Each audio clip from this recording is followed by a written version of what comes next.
Hello, everyone, and welcome to the Spurs Up Show, best Gamecocks podcast on the internet. Today is Tuesday, June the 1st, 2021. Today's show, I officially give my reactions as the field of 64. The bracket is released, and the Yardcocks find themselves as the number 2 seed in the Columbia Regional. Guys, I'll break down the regional in its entirety, also give a brief preview, my full reaction to everything, the overall prospects of South Carolina advancing through the regionals and on to the supers. Also, my brief thoughts on the bracket as a whole and how things shape up as the road to Omaha begins on Friday. Also, guys, we begin our Columbia Regional team breakdowns today, tomorrow, and Thursday. We will break down each of the 3 teams the Gamecocks may see or will see in the regional today.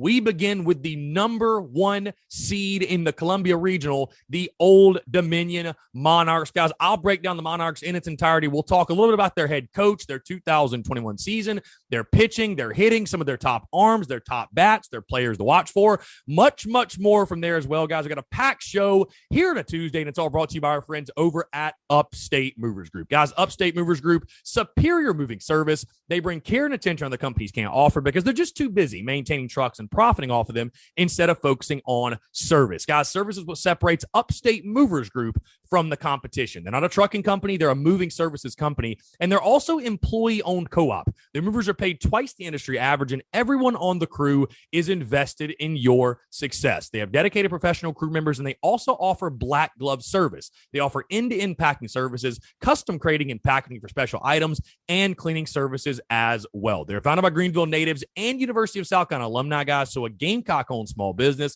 They also offer 20 years of project management moving experience, and they can offer logistics and solutions that traditional moving companies simply do not have the skills for. Guys, whether you're in the upstate or across the state of South Carolina, if you have any moving needs in 2021, be sure to check out our friends over at Upstate Movers Group. You can find them on social media at Upstate Movers Group, or of course, if you have any other questions, go to their website, upstatemoversgroup.com. That's upstatemoversgroup.com.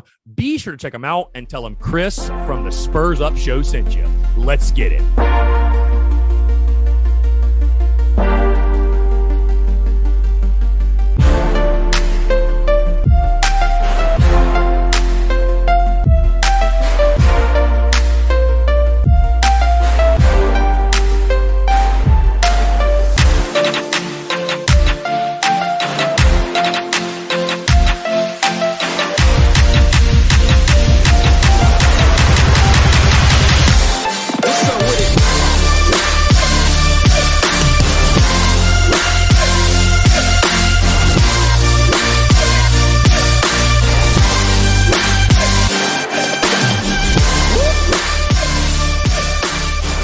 Ladies and gents, boys and girls, happy Tuesday. Happy first day of June, by the way. Hope you're all doing well. I'm your host, Chris Phillips, the Spurs Up Show. As always, appreciate you guys tuning in. Hope you all had a fantastic long weekend. Hope you had a fantastic Memorial Day as well. Appreciate you all tuning in here on this Tuesday. Again, it's crazy, guys. We are already in the month of June. We are at the halfway point, basically, of 2021. Where has the year gone? I guess time flies when you're having fun, but again, that's where we find ourselves right now. Again, June the 1st, 2021. Again, folks, hope you're all doing well, whether you were on the boat yesterday, you were at the beach, you were on the job, you had to work, whatever it may be. Again, I appreciate you all tuning in. Thank you so much for taking the time. And I do want to say, I want to take a second to show some gratitude here and again say thank you all so much, because yesterday on the Daily Crow, we watched on the live stream together, we watched the NCAA selection show, and a lot of you tuned into the podcast yesterday and continue to consume the content and comment and all those things. And on a day where Memorial Day, it's a holiday, people look forward to getting away and maybe getting off their phones, or they're traveling, or they're doing 100,000 million different things. You guys can be doing literally anything, and you guys continue to show love and support and tune in and share the content and show love to the content, consume the content, and interact and be engaging. I truly want to say I genuinely appreciate it. It means the absolute world that you guys continue to rock with what we do and rock with the content and everything else. Again, when there's 100,000 other things pulling at you guys' attention, you guys continue to be there and rock with what we do on a daily basis. So again, thank you all so much. Sincerely, I truly appreciate it. You know what's crazy, man? I recorded yesterday's show Sunday night after the regional sites were announced. And of course, we were all fired up yesterday and Sunday night with Columbia being one of those. I don't know that I have really come down from that yet, guys, because of course, on today's show, we are talking the field of 64. The full bracket has been released. And as we all knew previously, postseason baseball returning to Columbia. But for the first time since 2016, the Gamecocks will be hosting and playing in a regional in Columbia, South Carolina. It is officially official, of course, with the bracket dropping, guys. Really appreciate, again, you all rocking with everything, the baseball content, tuning in. I know we're all fired up for this week. A really quick update, and a couple of quick updates, actually, before we get going. A couple of housekeeping items, if you will, things I want to touch on. First things first, I want to highlight our ticket giveaway that we are doing. Guys, we are giving away 2 booklets. We have partnered up with Dason and Shalabi Law Firm, one of our partners, of course. Truly appreciate those guys making what we're doing possible. We're doing a ticket giveaway. We are giving away 2 booklets for this weekend at Founders Park. And what if you don't know what that means? The booklets, they cover every single game that will be played this weekend in Columbia. So whether it's South Carolina, it's Old Dominion, Virginia, Jacksonville, any of the games, every single game, it covers all of those. So a great value. And again, you can get in there. And I'm probably going to go to a couple of games that South Carolina's not playing. I definitely think Friday night, I want to go check out Old Dominion and Jacksonville and go see what Old Dominion looks like and get kind of the early scouting report on those guys, if you will. But we are giving away 2 tickets, 2 booklets. We're running the giveaway on Instagram and Facebook. I want to make sure everybody has a chance to win this, okay?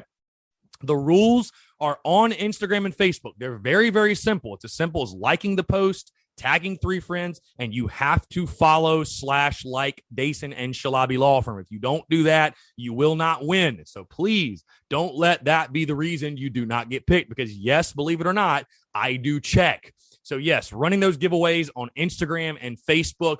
Please be sure to participate. We're going to be picking a winner tomorrow night at 7 o'clock. Tomorrow night at 7 o'clock. I wanted to run the giveaway a little bit longer, but I know people need time to plan their weekends and to plan accordingly, if you will. So I wanted to end the giveaway in time to where people could make adjustments in their schedule, maybe ask for the day off or make plans to drive to Columbia, especially with that Friday game being at noon now. So again, picking the winner tomorrow night, 7 o'clock. If you have not done so, please participate in that. It's a great thing. We're giving away 2 tickets, 2 booklets, I should say, to baseball all weekend long at Founders Park. Another quick update, live show Thursday night at Halls, downtown Columbia, right off Main Street, across the street from the State House. Cox by 90 and I are going to collab for a little bit of a live show, 7 to 8. We're going to be outside of Halls, hanging out, talking Gamecocks, previewing the regional, maybe talking some football. Who knows? Just going to be 2 great dudes talking Gamecocks, 2 great Gamecocks, having a good old time outside of Halls. So, hey, if you're in the city, you want to come out, you want to hang out, you want to shoot the shit, you want to eat some steak and have some drinks at Halls, be my guest. We'll get going with the live show at 7 o'clock. I'll probably get there around 6 o'clock, and we'll be there probably the entire night. But it's going to be a great time with a bunch of great Gamecocks having a good time. Live show at Halls, the Spurs Up show in Cox by 90, doing the damn thing at Halls in Columbia, South Carolina. Everything gets going at 7. And we'll be streaming it as well on Facebook, YouTube, Twitter, and Twitch. And last thing, guys, really quickly, there are 2 more things. Second to last thing, tailgate is to be determined. Obviously cannot do it Friday with the noon first pitch, so hopefully Saturday there will be a tailgate. Also, last thing, quick content update. So the way we're doing this week, of course, today, I'm giving my overall thoughts and breakdown on the Columbia Regional as a whole. And then, as you notice, we are doing team breakdowns, because I thought to myself, okay, there's 3 other teams that the Gamecocks are going to probably be playing. You're definitely going to play at least 2 of them, probably all 3. There's a good chance you're going to play all 3.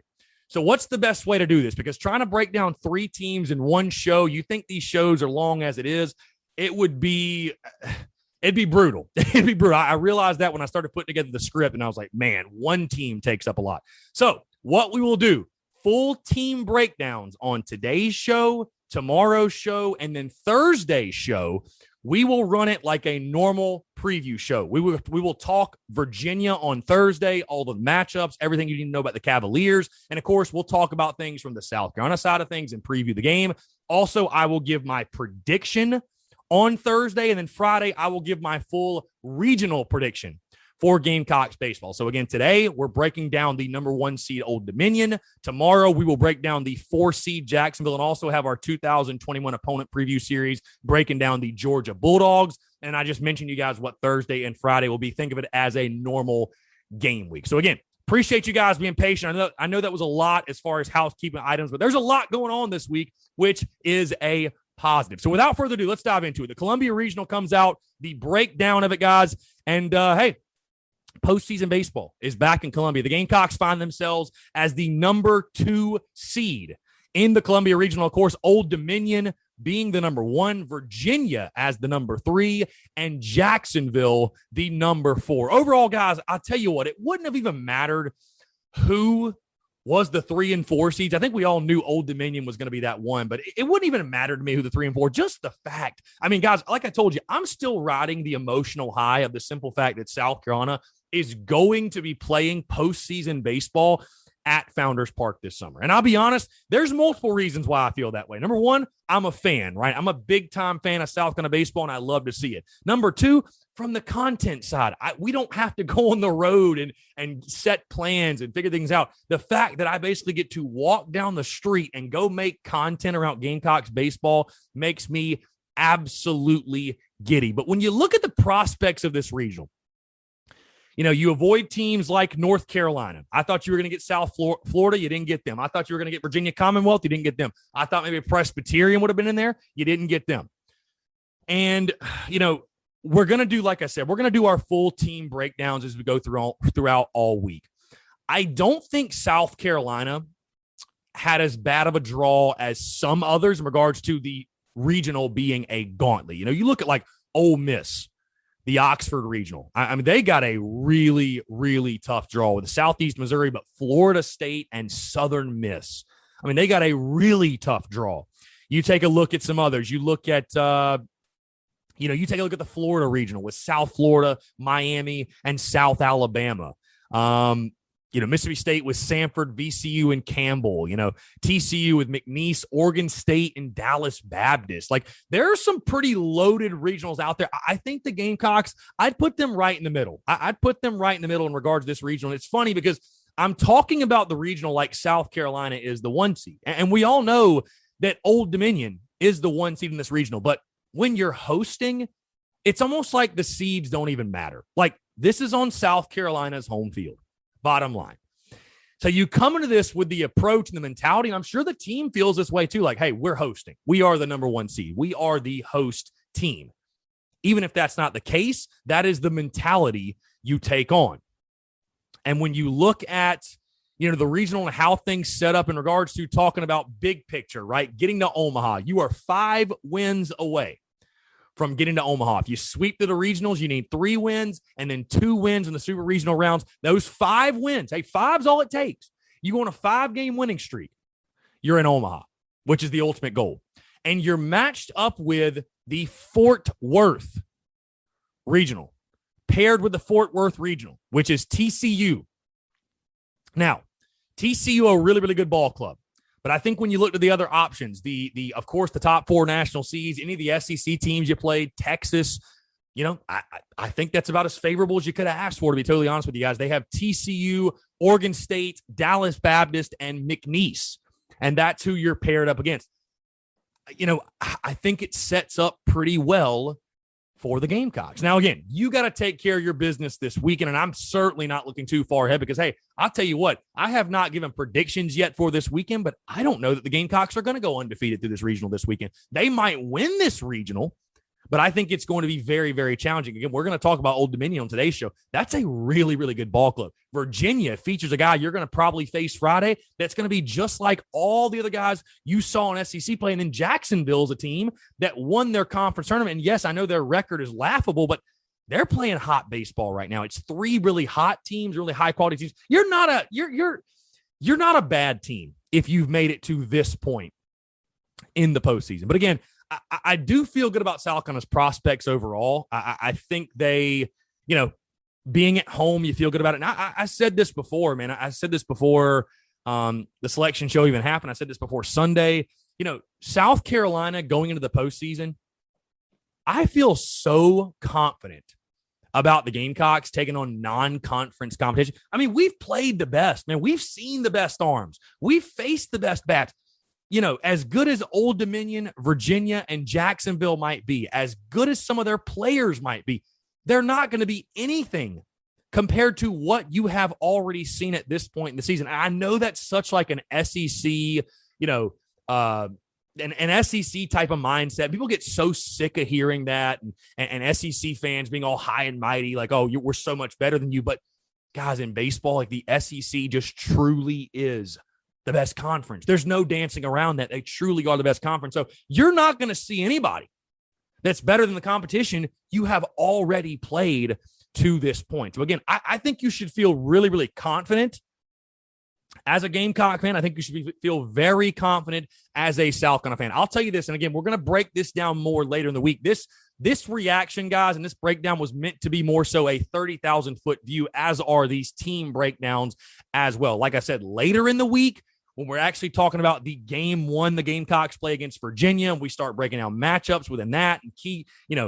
things and top storylines for South Carolina, it will get a little bit more in depth as we go throughout the week. But this is just kind of an initial raw reaction to the Columbia Regional, where the Yardcocks fall within that picture.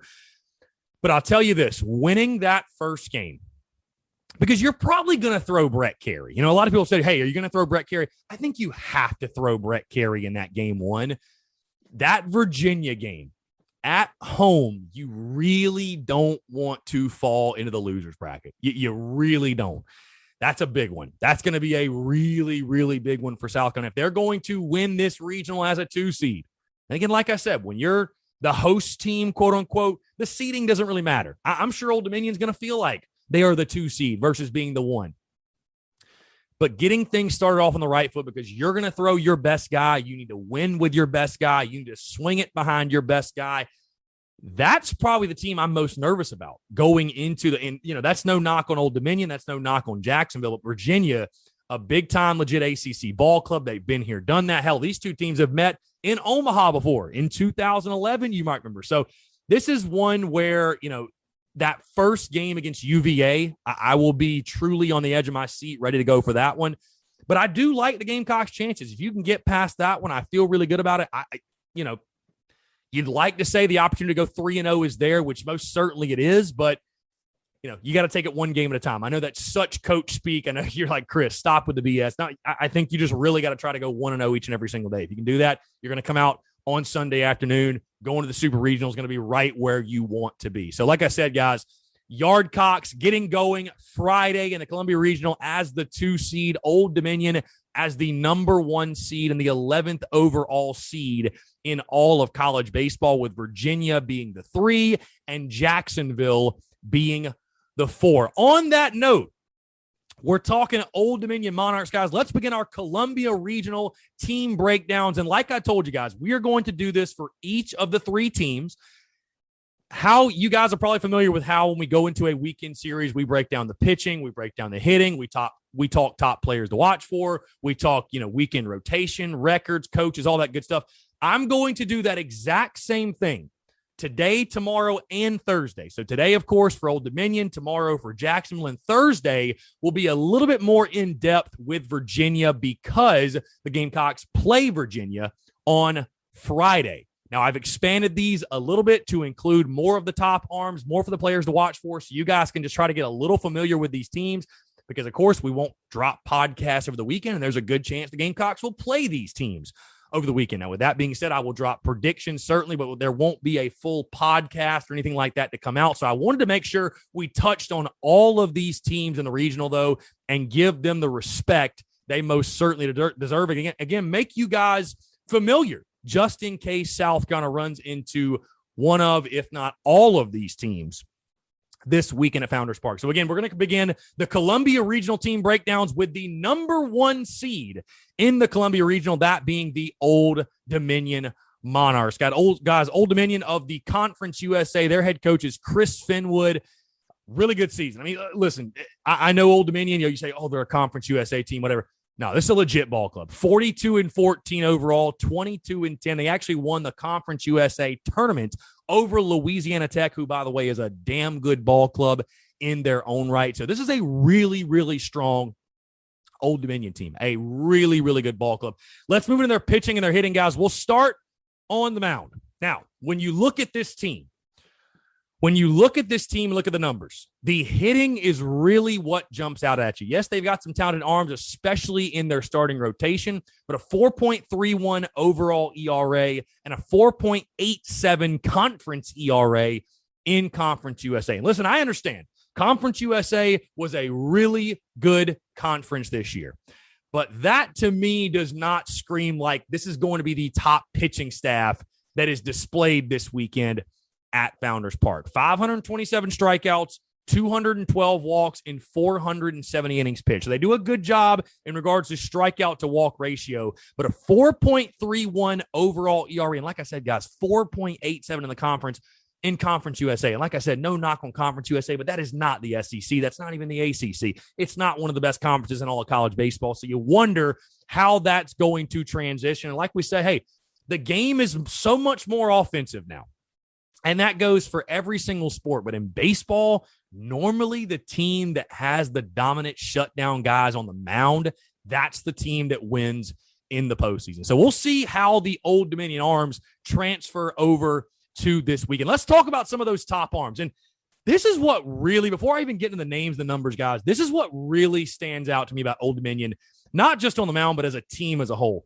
They have a lot of veteran guys who contribute. This is an old ball club. This is a veteran ball club. A lot of these guys, junior, senior, junior, freshmen sprinkled in, but it's a lot of juniors and seniors, and a really, really veteran ball club for the Monarchs. Let's talk top arms. Like I said, guys, right-handed pitcher, Hunter Gregory. He is their ace, 8-2 with a 2.84 ERA. You talk about a guy like right-handed pitcher Ryan Moore, 8-1 with a 3.33 ERA. Left-handed pitcher Tommy Gertner, 2-1 with a 4.42 ERA.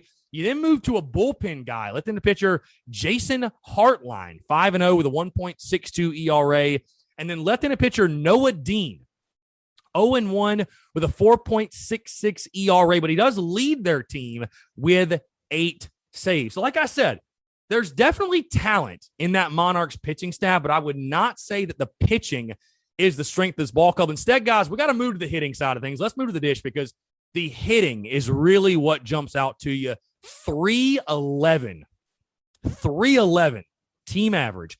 Guys, get this. They hit higher in conference than they did overall. They hit 318 in conference play. This is a group of hitters that can really swing it. 101 home runs, a 405 on base percentage, 36 for 54 in stolen bases. So, they're not going to run all over the place, but they can swing the stick, man. They've got some power guys. They've got some legit big-time hitters. And like I said, guys, veteran guys in their lineup. Players to watch for Old Dominion. You got to start with outfielder Kyle Battle. He leads this group. He leads this group of hitters in home runs, hitting 326 on the year with 18 long balls and 59 RBIs. Again, the true leader of this Monarchs lineup. Again, Kyle Battle, 18 shots. Man, this dude can really swing it. You then move to outfielder, infielder Andy Garriola, 339 average, 14 homers, and 72 RBIs for him. We then move to infielder Carter Trice, who leads the team in average, hitting 359, 13 homers, 53 RBIs, and he's also 7 for 9 in stolen bases. Guys, get this. This kid is a true freshman. 359. 13 homers, 53 ribbies, 7 for 9 stolen bases, a true freshman. So a team that's loaded with veteran presence, but you got a true freshman leading your team in average. Speaks to how good that kid is. Also, infielder Tommy Bell hitting 354, 8 home runs, 47 RBIs, and then first baseman Matt Courtney, a 290 average, 9 home runs, and 37 RBI for Mr. Courtney. So again, that is a brief breakdown. Like I told you guys, these are going to be brief breakdowns on the team the Gamecocks are playing, but a quick overview on Old Dominion. Do not sleep or look past the Old Dominion Monarchs. The Gamecocks do, in fact, have to play those guys. This is a really, really high-quality ball club. Conference USA baseball was some of the best mid-major baseball in all the country, and I think certainly Old Dominion, they deserve being a number 1 seed. They deserve all the recognition they've gotten, and it's going to be really interesting. Like I said, I think they're going to swing it for sure. But if you truly still believe that in baseball, especially in the postseason, great pitching beats great hitting, how will that transition for them? They've struggled on the mound. They've swung it really well, but all coming against Conference USA competition. How will it look when they take on a South Carolina, when they take on a Virginia? What will this Old Dominion ball club look like? Going to be really, really interesting to see. And again, I think it'll be a great test, though. I think they're a really, really good team. I think if South Carolina does have the opportunity to face Old Dominion, I think it will be a fantastic ball game. And the Gamecocks, hey, better be ready to swing it because, Old Dominion is going to hold their own at the plate for sure. So again, that is the breakdown, the quick overview of the number 1 seed in the Columbia Regional, the Old Dominion Monarchs. Guys, that's going to do it all for me. I appreciate you all tuning in. That's going to wrap up the Tuesday show. Guys, quick update on content. By the way, Daily Crow and the podcast, of course, but the Daily Crow will roll on all week as normal, except Friday. Due to first pitch being at noon, we will not have a Daily Crow on Friday. So again, I think you guys all understand that, of course. No way we could really do it. I was like, maybe we could do it in the morning, but no, just too much. Just too much to worry about. So again, no Daily Crow on Friday. We'll go as normal, of course, today through Thursday. Podcast roll all week. And again, like I said, we'll continue along with these team breakdowns tomorrow with Jacksonville. Thursday, of course, with Virginia, and that'll be a full game breakdown as well. We'll talk top storylines, key Gamecock, all that good stuff. And then Friday, I will give my prediction for the overall regionals. Thursday, I'll drop my prediction for the Virginia game. So again, bottom line is this. The content is freaking rolling this week. We are going absolutely nonstop, and I'm loving every freaking second of it. So again, guys, appreciate you all tuning in, and we'll talk to you tomorrow.